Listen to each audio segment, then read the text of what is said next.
नाशिक जिल्ह्यामध्ये राष्ट्रवादी शरदचंद्र पवार गटाच्या शिवस्वराज्य यात्रेचा आजचा दुसरा दिवस आहे आणि ही शिवस्वराज्य यात्रा ही दिंडोरीमध्ये पोहोचली आहेत। आपल्या सोबत नरहरी झिरवाळ यांचे पुत्र गोकुळ झिरवाळ आहेत। ते देखील या जयंत पाटील आणि अमोल कोल्हे यांच्या या स्वागताच्या रॅलीमध्ये सहभागी झाले आहेत।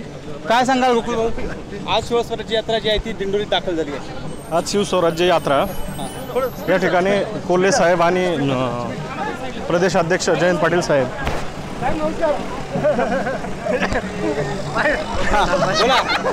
या ठिकाणी शिवस्वराज्य यात्रेनिमित्त आमचे नेते सन्माननीय जयंत पाटील साहेब आणि अमोल कोल्हे साहेब या ठिकाणी आलेत। त्यांचं स्वागत करण्यासाठी आम्ही इथं सर्व जमलो आहे। मात्र तुम्ही आमचे नेते म्हणताय, या पक्षात असल्या सांगताय, आत्ताच काही वेळापूर्वी जयंत पाटील म्हटले गोकुळ झिरवाळ यांचा आमच्या पक्षात अद्यापही जो आहे तो प्रवेश झालेला नाही आहे।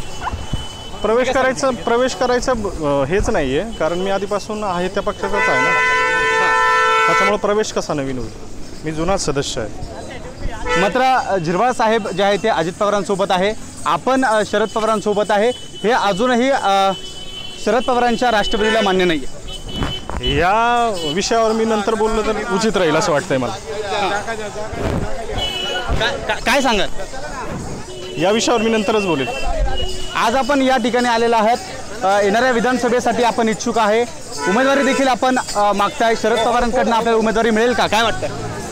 इच्छुक तर भरपूर आहेत, ज्याला संधी मिळेल त्याच्याबरोबर राहून काम करायची इच्छा आहे।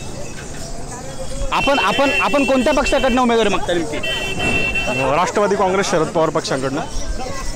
आपण मतदारसंघामध्ये फिरताय, प्रचार देखील करताय, मात्र आपल्या उमेदवारी संदर्भात अजूनही कुठेतरी स्पष्टीकरण येत नाहीये। आपल्या प्रवेशावरच प्रश्नचिन्ह उभं केलं जात आहे।